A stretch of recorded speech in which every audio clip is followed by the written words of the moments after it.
Hey, salut tout le monde, ici Vincent. Et Yannick. Bienvenue sur la chaîne Le Temps d'un jeu. Aujourd'hui, en fait, ça a été un gros mois d'octobre. Yannick et moi, on s'est rencontrés à plusieurs reprises avec d'autres mondes pour jouer à une multitude de jeux. Fait qu'on voulait vous faire un retour sur ce qu'on a joué pour le mois d'octobre. Donc, on vous présente ça après le générique.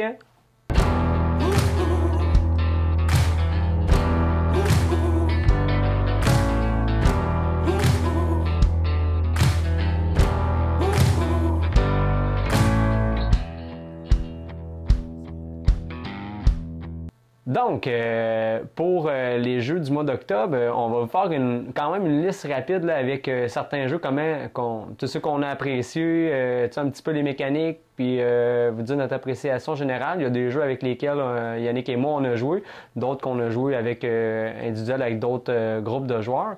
Donc, Yannick, si tu veux commencer avec ton premier jeu avec lequel tu aimerais nous parler. Oui, c'est un petit jeu. Je suis pas amateur forcément de petits jeux. J'aime ça jouer ça entre deux, avant un gros jeu, après un gros jeu. Mais je suis pas quelqu'un qui va faire une soirée juste des petits jeux. Donc là, ça a été l'occasion. D'ailleurs, on a joué chez toi. C'est la première fois que j'y joué. On avait fait un jeu, mettons intermédiaire, et puis après on a terminé par un petit jeu. C'est Château Combo. On en entend beaucoup parler de Château Combo, et puis c'était donc ma première expérience. J'avais hâte de l'essayer parce que comme on en entend beaucoup parler, il était temps que je l'essaye. Et c'est un petit jeu que j'ai beaucoup apprécié. Comme son nom l'indique, ça se passe au temps médiéval, donc une thématique toi qui t'interpelle.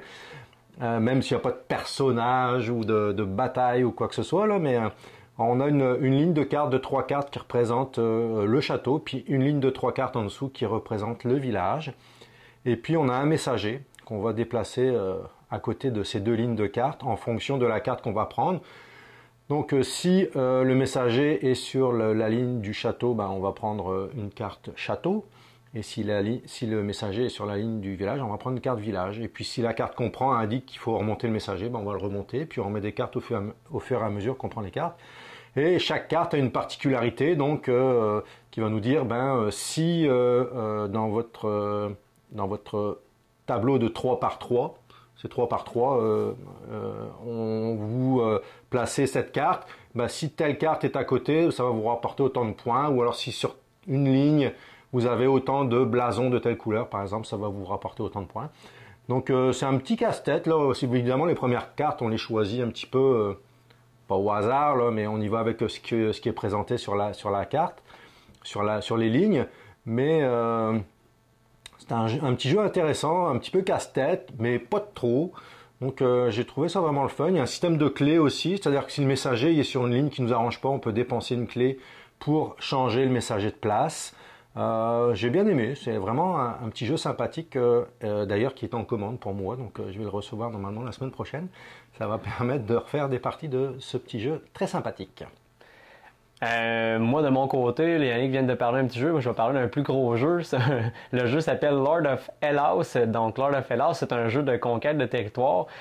C'était ma deuxième partie que je faisais, vraiment un très gros jeu de conquête de territoire avec des miniatures vraiment ils sont exceptionnels, les miniatures sont vraiment très grosses. Donc, tu as 4 avenues possibles en fait dans ce jeu-là, soit en conquérant des territoires X, soit en conquérant des territoires qui ont des temples dessus, soit en éliminant des monstres légendaires, soit en montant en fait un monument et le contrôler.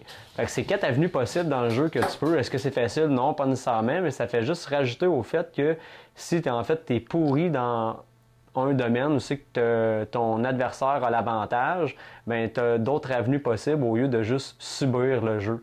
Avec le groupe d'amis avec qui j'avais joué, il y en a un qui a gagné, puis on l'a juste pas vu venir par une de ces conditions de victoire-là, parce qu'on était trop centré sur une, puis on n'a pas vu les autres venir. Fait que ça a été une belle surprise, le fait qu'il gagne à la dernière minute. Mais Plateau, oui, c'est un jeu qui prend de la place. C'est un gros jeu. Oui, c'est un jeu qui prend de la place. Est-ce que tu es parti pour 5 heures? Non. C'est sûr que quand ça a été la première game, c'est plus long, on a un petit peu le nez d'un règle et tout ça, mais somme toute, très très belle prestance sur la table. Là, tes miniatures sont à peu près ça de gros, puis quand tu construis ton monument par partie, mais ça devient quand même assez haut sur le plateau. Quand tu mixes tout ça, les villes, les monuments, les monstres, c'est vraiment impressionnant sur la table. Bref, un très bon jeu de conquête de territoire. Je vous invite à aller voir ça. Il y en a un autre qui est sorti par après au niveau des Vikings là, ou thématiques nordiques qui s'appelle Lord of Ragnarok. J'ai pas joué à celui-là. Je sais qu'il y a eu des moins bonnes critiques, là, mais moi, pour Lord of Hellas, excellent jeu de conquête de territoire. Super, un jeu que j'ai hâte d'essayer celui-là aussi. C'est pas un jeu très récent, je pense, hein, Non, ça fait quelques années. Ça fait quand même quelques années Ouais. qu'il est sorti, là, mais vraiment un très beau jeu. Là. Parfait. Le suivant dont je vais vous parler, c'est un jeu auquel on a joué ensemble aussi, Oui. c'est Apiary. Oui. Donc les abeilles de l'espace, une thématique un petit peu bizarre, là, mais ça aurait pu être les cochons des prairies, enfin je sais pas, mais là c'est les abeilles de l'espace. Donc en fait on a une ruche tout simplement, et puis faut faire en sorte que notre ruche soit la meilleure possible pour marquer le maximum de points et puis gagner la partie tout simplement. Donc moi je le trouve beau, il y a des gens qui le trouvent pas beau.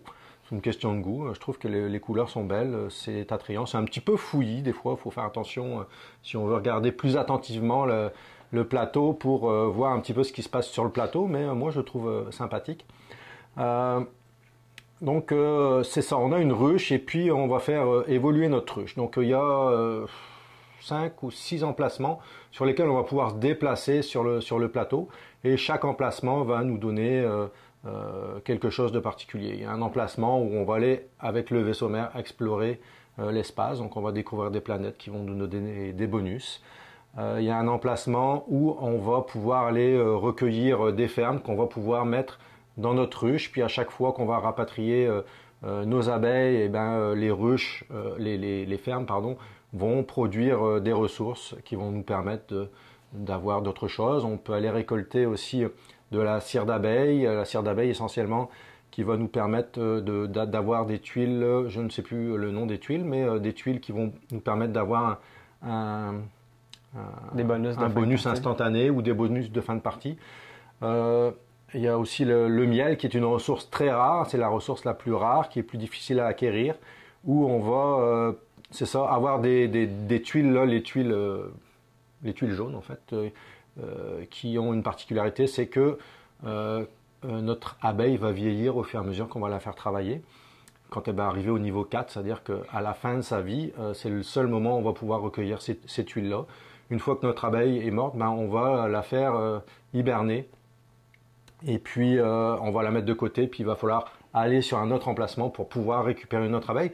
Donc c'est un système, et il n'y a pas de blocage dans ce jeu-là. C'est-à-dire que quand on arrive à une place, la personne qui est derrière, s'il y a juste une place à cet endroit-là, on peut tasser la personne qui est, on va la renvoyer dans sa ruche, et puis cette abeille-là va vieillir. Ou alors on la met dans un endroit particulier de sa ruche, puis on la met en attente, elle vieillira pas tout de suite, elle va vieillir plus tard. On peut la mettre en attente, comme ça quand on va rapatrier le reste de nos abeilles, elle va pouvoir produire dans les fermes. Enfin, c'est peut-être un petit peu fouillis ce que je vous dis là, mais c'est une mécanique assez intéressante. Donc poste d'ouvrier, il y a exploration entre guillemets là, c'est pas vraiment exploration, on va explorer l'espace pour aller chercher des bonus. Pose de tuiles. Donc il y a le système de vieillissement des abeilles, je trouvais ça intéressant. Et en fait, dans la case hibernation, quand là on avait joué à 4, oui. Quand la case hibernation, donc toutes les abeilles ont pris les cases hibernation.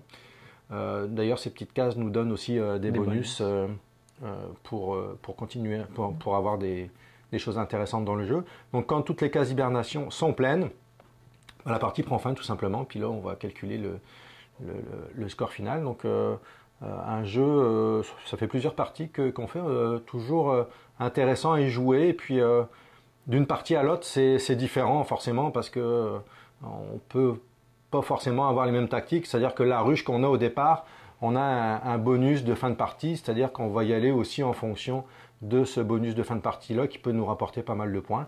Donc chaque partie va être différente. Puis il y a une extension qui est sortie là très récemment que j'ai pas, mais déjà le jeu se suffit à lui-même sans extension déjà. J'ai trouvé que la gestion des ressources n'était pas nécessairement tout le temps évidente, là. Oui, c'est très serré parce que c'est ça. En plus, les fermes nous permettent de stocker des ressources supplémentaires. Donc, si on n'a pas assez de fermes, on ne stockera pas assez de ressources parce qu'à la fin de son tour, mettons qu'on a 5 emplacements pour stocker des ressources. Si on en ramasse 7, à la fin de notre tour, les ressources supplémentaires, on n'a pas de moyen de les stocker. Non, c'est Donc, ça. il faut s'en débarrasser. Par contre, ça nous permet d'avancer sur la piste de l'arène. La piste de l'arène qui peut nous apporter, si on arrive jusqu'au bout, jusqu'à 25 points de victoire. Donc, il y a vraiment beaucoup de choses à penser, mais très, très complet comme jeu, je dirais. Très intéressant. De mon côté, on va faire juste une thématique complètement à l'inverse. On était les abeilles de l'espace. Moi, je vous parle de Pirate of Maracaibo. Donc, c'est un jeu qu'on a essayé là, quelques jours, là, pas si longtemps. Vraiment un très beau jeu, facile quand même d'accès si on compare avec Son grand frère, hein? ouais, le pirate Maracaibo. de Maracaibo. Oui. Je pense qu'il est plus facile d'accès. C'est sûr qu'au début, quand on l'explique, il y a quand même beaucoup d'iconographie, mais on s'y repère quand même facilement. On incarne en fait des bateaux, on se promène à travers les îles pour collecter des cartes, différents bonus, faire avancer notre explorateur sur Maracaibo. Et les déplacements, on essaie d'y aller jusqu'à la fin pour aller sur l'île. Fait que quand on a fait 3 tours, la game elle s'arrête. Là, dit de même, ça a l'air super rapide, mais les déplacements sont quand même à y réfléchir. Parce que ton déplacement, en fait, de ton bateau, tu as 1 à 3 déplacements et tu ne peux jamais faire tes 3 déplacements pour finir sur la même rangée. Donc, tu peux aller collecter en fait des trésors que tu vas pouvoir enterrer. Tu peux collecter en fait des cartes qui vont te donner soit des bonus instantanés ou pas des bonus instantanés, là, mais Des bonus de fin de partie, ouais, aussi, des bonus des de cartes fin, grises. des bonus de fin de partie, puis d'autres bonus qui vont s'activer quand tu vas faire certaines actions. Oui.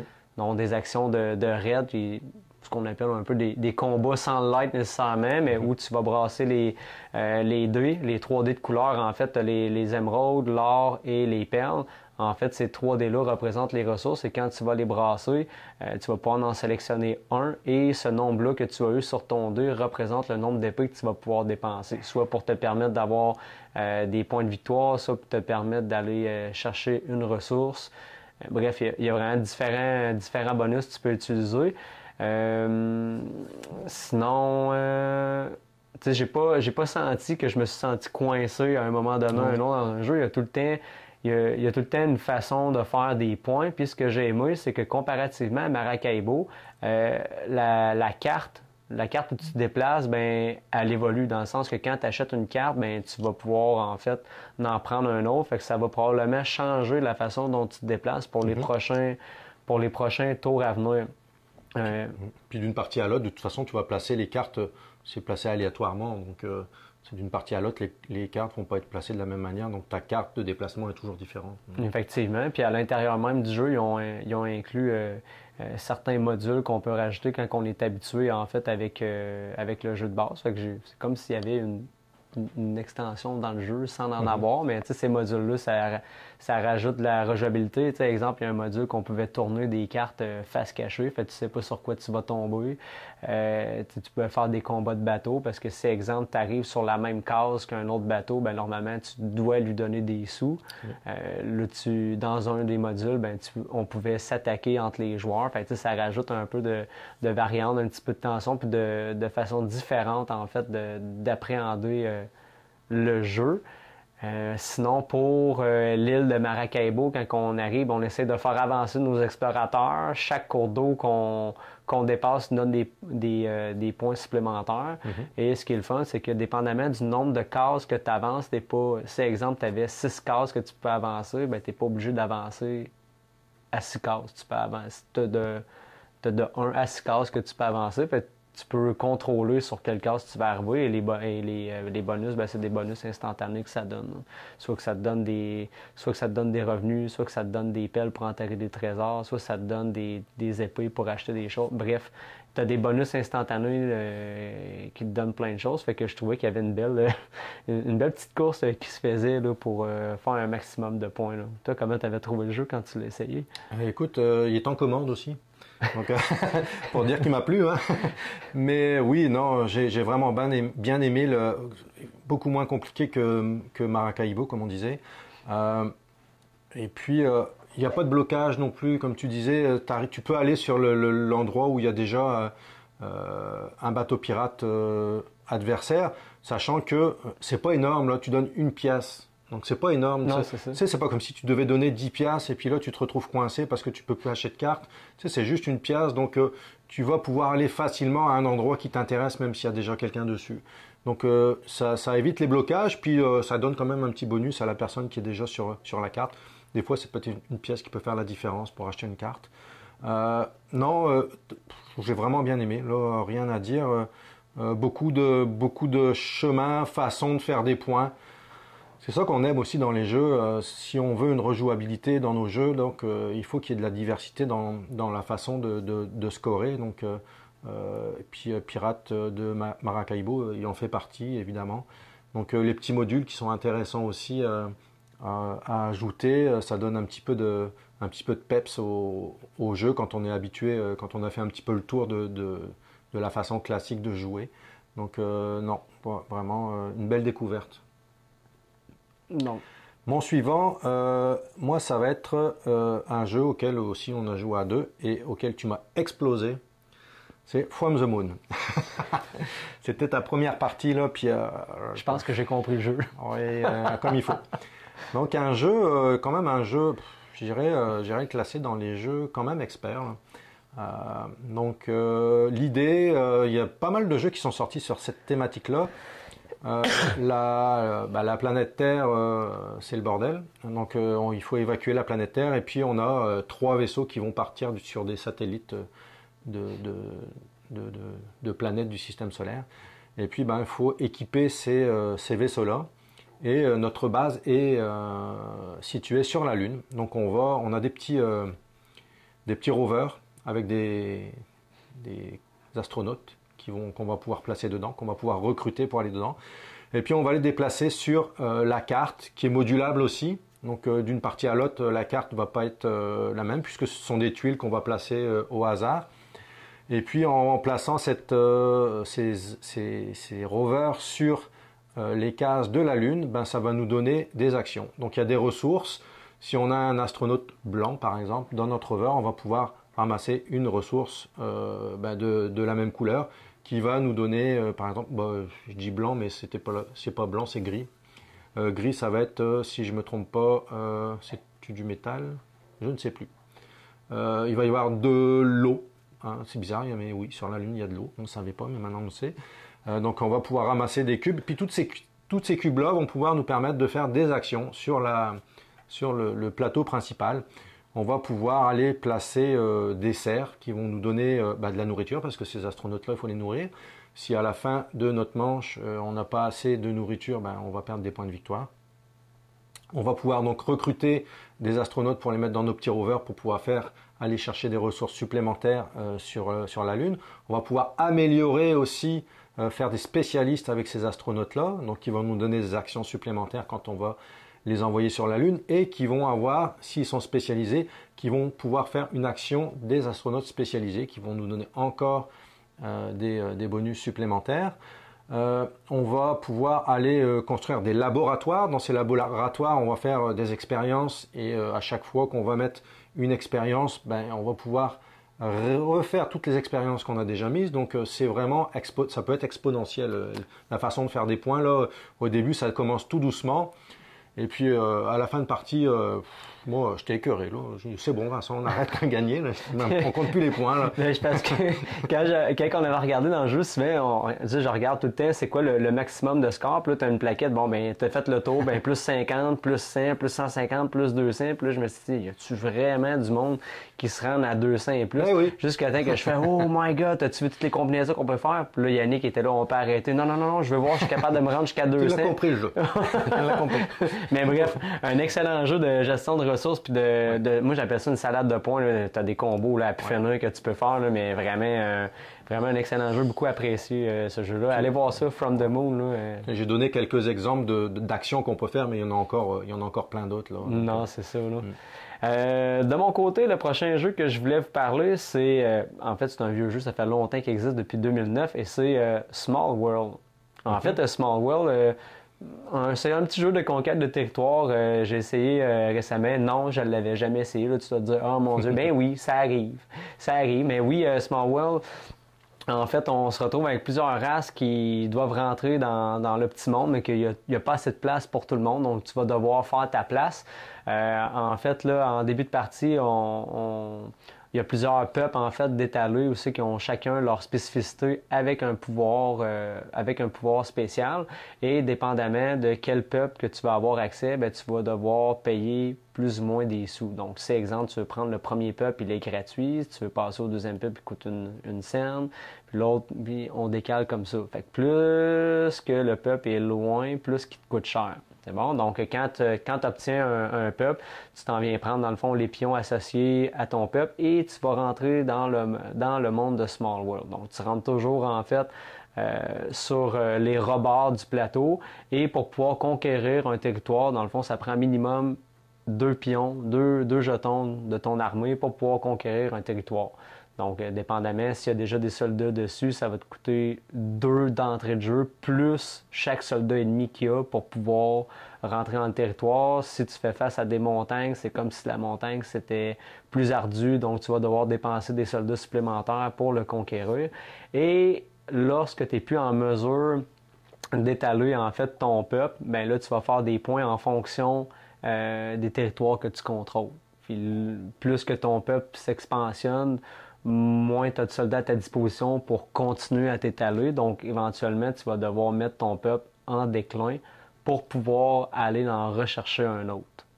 Fait que de mettre son peuple en déclin, ça fait en sorte que le peuple t'appartient encore, mais tu vas devoir retirer tous les pions du peuple que tu as mis en déclin, puis en laisser un par le territoire que tu avais. Fait que si après ça, ton adversaire arrive pour prendre un peuple, puis qu'il les tasse pas, ben non seulement tu fais des points avec le peuple actif que tu as, mais ton peuple en déclin que tu as laissé, il te fait des points encore, même tant aussi longtemps qu'il est sur le plateau.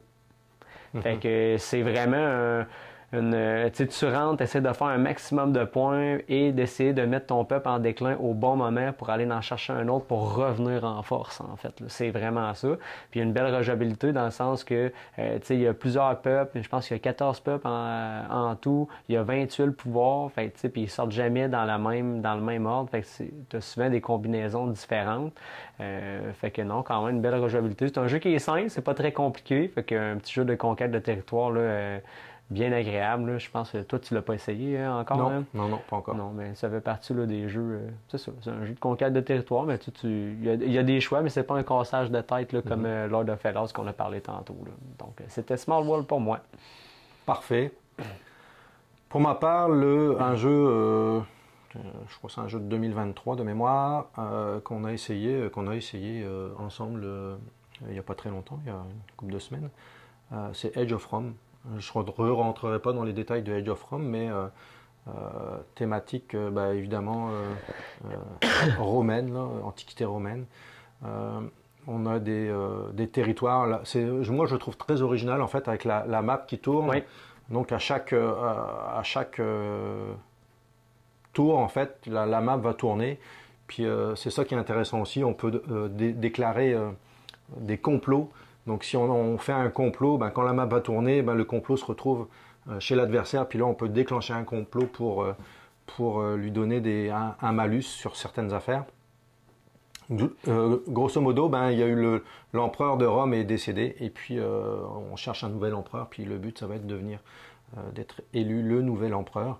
Donc il y a plusieurs phases dans le jeu. La première phase, c'est la phase de complot. C'est sûr qu'au premier tour, il n'y a pas de phase de complot parce que on s'installe. Là. La deuxième phase, ça va être la phase d'achat en fait des bâtiments. Donc il y a des bâtiments militaires, il y a des bâtiments politiques, il y a le Panthéon, il y a des des bâtiments qui représentent l'agriculture. Donc tous ces bâtiments-là vont nous donner des bonus. Par exemple, militaire, on va pouvoir placer des légions sur la carte de combat.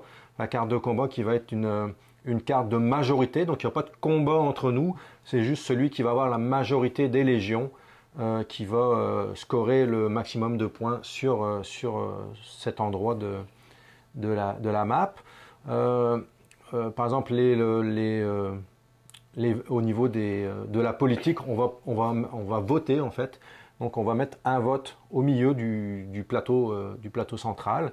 Si on arrive à empiler trois votes d'affilée, ben, ça va nous donner des points. Donc encore beaucoup de solutions avec le système des bâtiments sur lesquels on va pouvoir faire beaucoup d'actions et puis avoir plusieurs voies pour marquer des points. Chaque plateau, chaque plateau individuel a une particularité.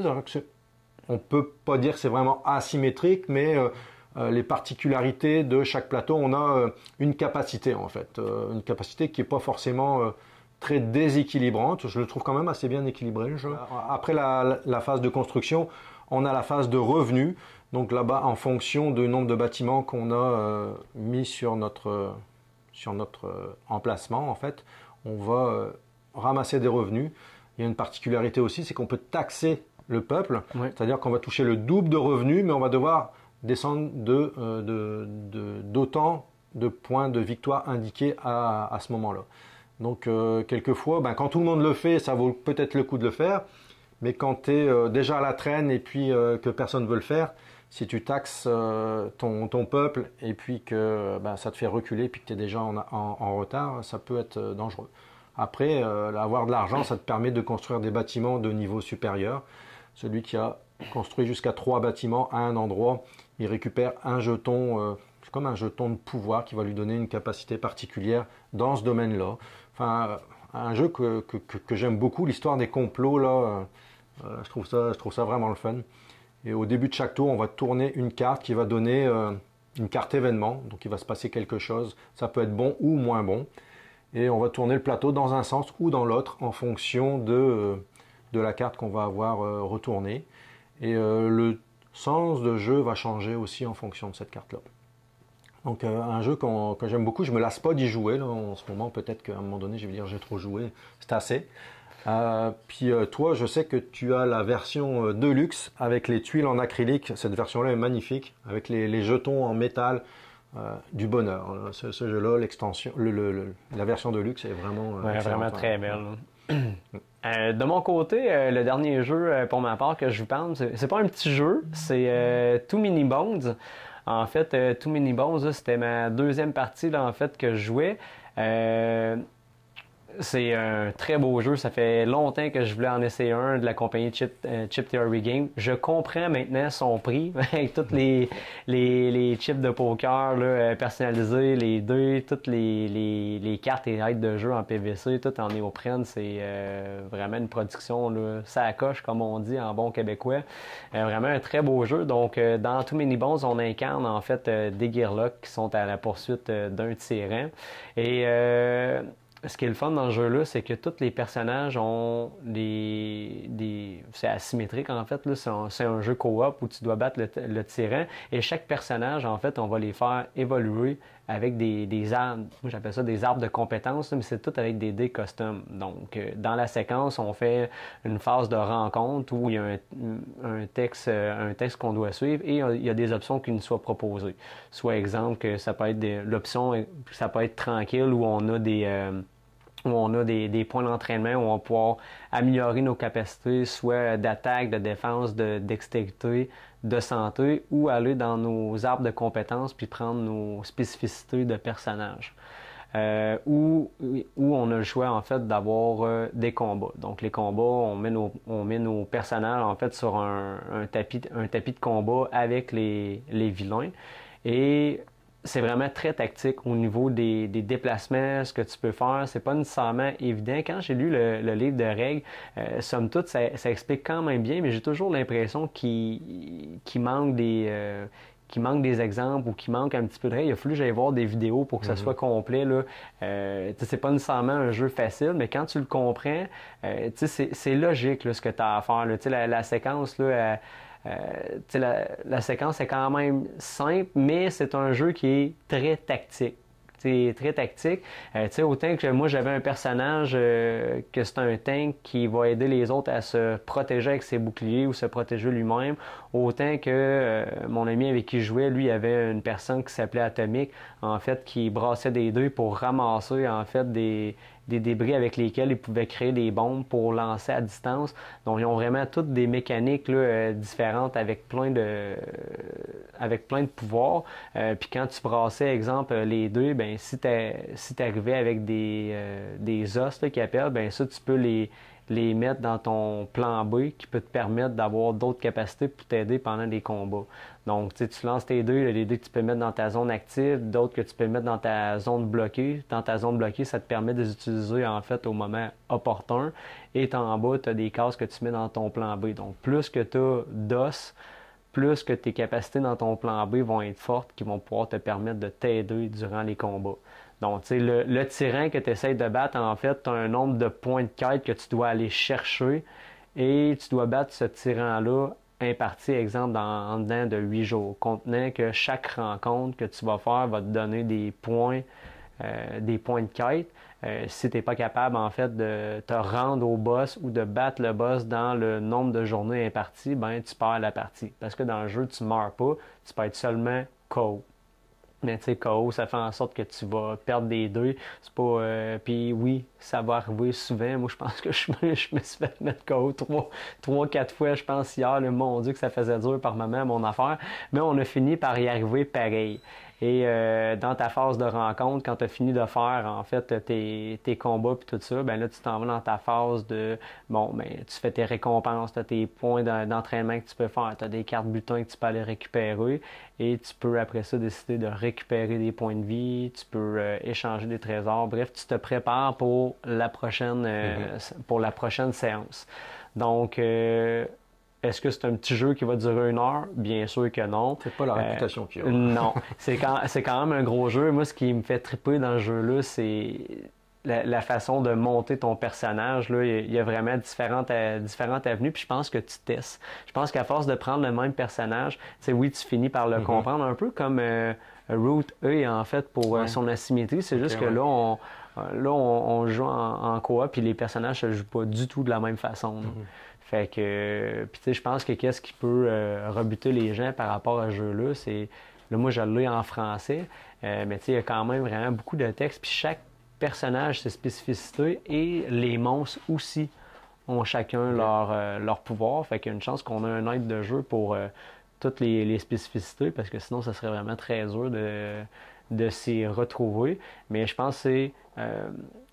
à force d'y jouer, les personnages, c'est de plus en plus facile, puis tu apprends à découvrir les personnages. Tu sais, c'est pas marqué dans le livre de règles, ben, il faut que tu t'enlignes là, puis tu fasses ça, puis tu découvres en fait le personnage. Je pense que ça fait partie du jeu. Puis moi, j'aime ça quand c'est dur. Les jeux coop, il faut que ça soit dur, sinon je décroche. Là. Fait que non, c'est pas facile. Un excellent jeu. Est-ce que c'est fait pour tout le monde? Non. Mais qualité du matériel, là, incroyable. Puis moi, j'ai beaucoup aimé les mécaniques puis les combats qui sont très, très, très tactiques. Pas juste dans le « je te frappe dedans », mais dans tes déplacements, dans la façon d'utiliser tes capacités. C'est vraiment, faut que tu gères tes affaires comme il faut parce que tu peux t'en mordre les doigts là, au final. Là. Fait que, excellent jeu, Too Many Bones, allez voir ça, ça vaut la peine. Super. Moi, il y a d'autres jeux auxquels on a encore joué durant le mois d'octobre, mais je voulais parler du Seigneur des Anneaux de Duel, la Terre du Milieu. Donc, j'en reparlerai pas en fait, mais vous pourrez aller voir une petite vidéo qu'on a fait sur ce jeu-là, dans le petit coin en haut à droite, vous allez voir, en cliquant dessus, vous verrez une vidéo dessus. Et je voulais faire une mention spéciale à un jeu auquel on a joué plusieurs fois, un jeu qui peut jouer jusqu'à 8 joueurs, donc c'est pas un gros jeu, c'est un petit jeu. Mention spéciale mais négative. Ouais. Au jeu Long Shot, qu'on aime beaucoup. Oui. Mais le point négatif, c'est un jeu qu'on a en anglais tous les deux. Ce qui n'était pas encore sorti en français, et il est sorti en français avec une traduction de Parce que le jeu, ils l'ont appelé Qui a le quintet? Est-ce que ça parle à quelqu'un au Québec qui a le quintet? En France, oui, ça parle au monde. Le quintet, en fait, il faut savoir que c'est populaire les courses de chevaux en France.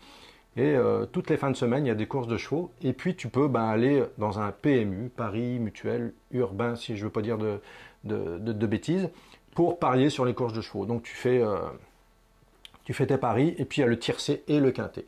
Le quintet, tu paries sur 5 chevaux. Si tu arrives à avoir les 5 chevaux premiers dans l'ordre, ben, tu gagnes le pactole. Ou alors, le tiercé, c'est les 3 premiers. Alors déjà, au long shot, c'est les 3 premiers chevaux qui arrivent. Donc, c'est même pas un quintet, c'est un tiercé. Donc, ils ont mis le quintet. Puis, le quintet, au Québec, ça parle à personne. Donc, tu dis, qui a le quintet? C'est quoi ce jeu-là? Qu'est-ce que c'est que ça mange quoi en hiver? Donc, non. Vous auriez pu appeler ça Adada sur mon cheval, ça aurait été la même chose. Donc non, vraiment la traduction, là, très déçu de la traduction de Longshot. Pour un tellement bon jeu d'ambiance, là, non, je dis pas bravo à l'équipe qui a fait la traduction. En tout cas, c'était mon point négatif, là. C'était mon coup de gueule du dimanche. Donc, nous, à la maison, on aimerait savoir, au mois d'octobre, vous avez joué à quoi? Quelles ont été vos surprises, vos coups de cœur, des jeux peut-être que vous aviez hâte d'essayer, qu'au final, vous avez été déçus? Partagez-nous ça en commentaire. Si vous avez aimé la vidéo, on vous demande de la liker et de vous abonner à la chaîne Le Temps d'un jeu. C'était Vincent. Et Yannick. On vous dit à la prochaine! Salut!